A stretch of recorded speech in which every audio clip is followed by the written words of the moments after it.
You've noticed there's no Plant One and there's a big green lawn when you come into the university coming in on Appomattox Pike. We're excited that this is going to be a place where there's going to be a new entrance to school. We're situated in this beautiful valley, bookend with mountains on each side of us, east and west. We have 400 acres with trails that inspire people in God's creatorship.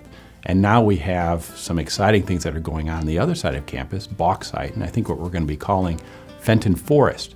And it's going to be developed further so that we have more opportunities for our students, for community, for faculty and staff to get out, to exercise, to become closer to nature, and really for opportunities to commune with God on the Sabbath and other times during the week. I love being here at Southern. The environment is so beautiful and the climate is so lovely, and there's so many areas on campus that just offer excellent opportunities for studying outside and for exercise. And this is one of my favorite places here, over behind the cafeteria, where there's a beautiful waterfall, and it's just lovely. It's so relaxing, and it's just a great place to be. You know, one of the things that I love the most about being able to take the students outside in backpacking and camping trips is the fact that they actually take the class thinking that it's purely about meeting an academic requirement for physical education. And then when we get them out there in the woods where they get real rest, away from all the electronic gadgets and everything, they're actually not expecting what happens, and that's a spiritual connection with God. And to me, that's the biggest benefit of taking kids out to the woods. Our master's degree in outdoor teacher education was just simple. Model a program after the Eden School. We wanted to have teachers use the outdoors as a learning laboratory. For an example, let's take the kids on a noun hike. That way they can touch a noun, taste a noun, smell a noun, hear a noun, feel a noun. We know using all of the senses is the best way to teach. Besides our outdoor teacher education program, we have an undergraduate program called Outdoor Leadership. They're very similar, but the Outdoor Leadership program focuses on outdoor adventure activities. These are activities you recognize as backpacking and kayaking and canoeing and any of those fun things that we do out of doors.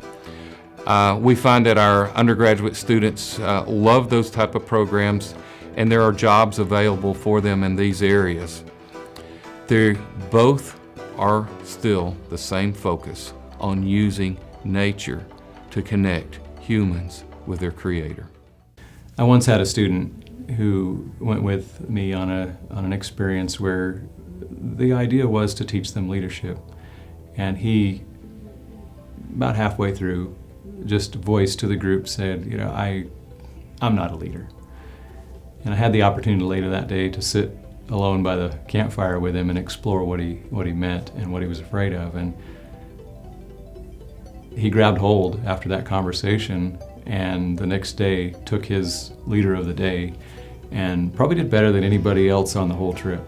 It was incredible. And then at the end of the course, he looked me in the eye and he says, I guess I can be a leader. I was recently visiting at the YMCA with the director about an internship, and he said, oh, I love those students from Southern. They are always dependable, they are always punctual, they are always honest. They're some of the best people we have working here. And it's good to know that our students are making that kind of impression when they're going out into the community doing their internships. You know, you take people outside because it's God's first book. It's the place where they can learn to be leaders. It's the place where they can learn to be in touch with Him. He can show them whatever He wants to show them. So we're going to teach people how to teach other people to do that. Recently, 2 public school teachers who have picked up the brochure to our graduate program, one of them at the Rock Creek Outfitters and one of them at a local climbing gym. And in both cases, they'd not heard of our program. They picked up this brochure and they said, wow, these are teachers. And they say, a master's degree I can really get excited about. Encouraging the pursuit of truth is part of our mission here at Southern Adventist University. The biology department has found a creative way to encourage students in the pursuit of truth as it relates to science and short-term creation. Several years ago, the biology faculty realized that their students didn't have a good grasp of the reasons for scientifically understanding short-term creation. We have developed an origins exhibit in our hallways with 3 major parts. The first part is a cell. You walk into a cell. It shows the intricacy of the cell, and it shows them how marvelously things are created in stuff we can't see. The second major piece is the geological column. The geological column can be explained scientifically with a flood model. It doesn't have to be long-term, millions and millions of years. And the third major area deals with philosophical content.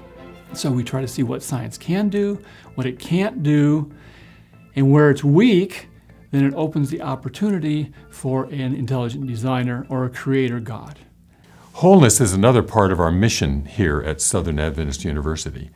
Exercising while in God's creation is a great way to enhance that wholeness. Southern truly values the education of the whole person, which includes educating the body, mind, and soul.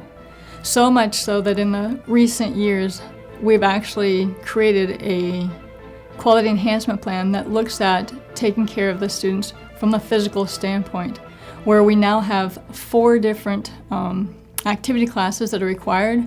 Our goal in this process is to educate the person for their physical life, not just while they're here at Southern, but for the rest of their life. The evening shadows were reaching across Paddle Pond in Fenton Forest, and Dana Deer had still not found what she was looking for. As she came to a fork in Ivy Lane, unsure of which way to go, she stood puzzled when Wise Old Owl, looking down from Big Oak, said, "You look lost." Dana responded, "Where can I find a learning community that nurtures Christ-likeness and encourages the pursuit of truth, wholeness, and a life of service?" "Oh, dear Dana, dear," Wise Old Owl hooted. "That's easy. Southern, naturally."